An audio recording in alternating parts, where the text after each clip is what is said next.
Hey guys, so I hope those of you have managed to navigate the eShop and grab yourselves the demo, or plan to, because it's definitely worth it. But there is one thing I wanted to talk about. While I was waiting for mine to download, I was hanging out on some streams, and a common thing I was hearing was that there was a bit of discomfort with the controls. I don't mean in the sense that, yes, we are playing on a new system, but the camera controls in specific were feeling a bit off to some people. Why? Why? Now that we'd be using a controller, we have access to a second analog stick, which we have the option of using for our camera controls, as opposed to the nub or just L targeting if we didn't have a nub. However, if you're going to be using that, then you're going to want to tweak your controls because the camera settings start off really slow in the default, at least in the demo. So you're going to want to go to the third option from the bottom in your menu, which is the options, and then you're going to go to the second option from the bottom on that first page, which is the camera movement speed. It starts you off on slow, which looks like this. And I don't know about you, but this is not going to be very manageable, especially for the monsters that are dashing past you and jumping from side to side. So the second option is standard, which is a bit better, kind of reminds me more of the speed on the DS. And then the last one is just fast, which I think if you're going to mainly be using it, this might be the best for you, so you can kind of keep eyes on the target at all times. So if you're going to be using the right stick for your camera controls, then just know that you can mess around with it a little bit to see what works for you. If that slow setting works for you, then by all means keep it that way. But I just wanted to point out that you can change it.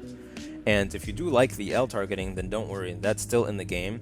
But one thing I wanted to point out with that, at least if you're going to be using the Joy-Cons or the dock controller like I am, you lock onto the monster with ZL, but then you reset your frontal view or target that actual monster with L, and on the Joy-Cons or dock controller, it's pretty easy to accidentally hit one or the other. You can kind of fat finger the wrong button, and you might end up accidentally unlocking the monster from view, and then just find yourself like staring at random stuff, so just be careful.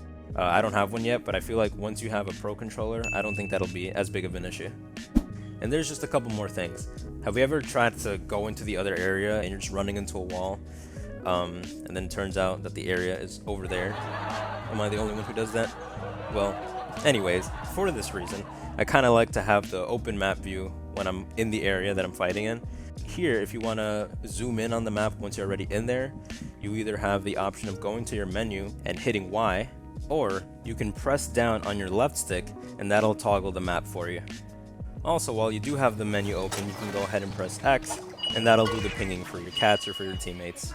The last thing that I thought was worth noting was that our special button has already been rerouted for us. So in Generations or Double Cross, people liked to either bind their special button to the start button, or they would tap it on the screen, or there was the multi-button input that you could do to do it. But at this time around, our special button is already on the minus button, I guess it's called. It is kind of interesting having it above the left stick, but I think with some practice and getting used to it, it won't be that bad, and I think it'll be pretty good having it just easily accessible right there. But alright guys, that was pretty much it. Just a couple of like little tips and tidbits I noticed with the menu and a bit of like comfort adjustments. So hopefully that helps. I assume stuff will be similar in the full game as well. But anyways guys, that was pretty much it. Hopefully those little tidbits help you, and I'll see you guys in the next video. Peace.